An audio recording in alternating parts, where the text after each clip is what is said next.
Hello বন্ধুরা, সবাই কেমন আছেন? আসলে নতুন যে 2025 সালে যে কন্টেন্ট মনিটেশন যে দিয়েছে, তো এটা আসলে কে কে এটার পেমেন্ট পাইছেন এটা আমাকে কমেন্টে একটু জানাবেন। কন্টেন্ট মনিটেশনের পেমেন্ট আমার কাছে অনেকে বললো যে এখনও দেয় নাই।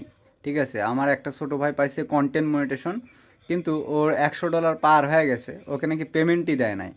তো আমি তো ওটার অনেক টিউটোরিয়াল খুঁজলাম, পাইলাম না। তো আপনাদের মধ্যে যদি কেউ কন্টেন্ট মনিটেশন পেয়ে থাকেন, সেটা একটু কমেন্টে জানাবেন যে আপনারা এই মাসের কন্টেন্ট মনিটেশনের পেমেন্ট পাইছেন কি না। মানে অ্যাড অন রিলস বা ইনস্টিম অ্যাড এগুলোর তো পেমেন্ট আগের মাসে দিয়ে দিছে, গত মাসে। তো এখন থেকে তো কন্টেন্ট মনিটেশন চালু হয়েছে। তো কন্টেন্ট মনিটেশন হওয়া তো যাই হোক 21 তারিখে দিয়ে দেওয়ার কথা, মানে $25 হলেই নাকি দিয়ে দিবে এটা বলছিল। তো এখনও তো সে পায় নাই, আমাকে আজকেও বললো দাদা দেখেন তো একটু কিছু করা যায় কি না। তো আমি দেখলাম, কিন্তু আসলে কোনো উপায়ই ওখানে দেখলাম না।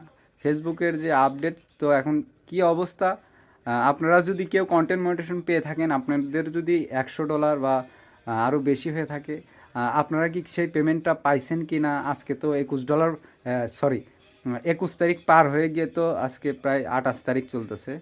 তো কেউ যদি পেয়ে থাকেন কন্টেন্ট মনিটেশনের পেমেন্টটা, যেটাই পান উল্লেখ করতে হবে না, শুধু হ্যাঁ লিখবেন যে আমি পাইছি এরকম কিছু। তো এটা একটু অবশ্যই কমেন্টে জানায়া যাবেন।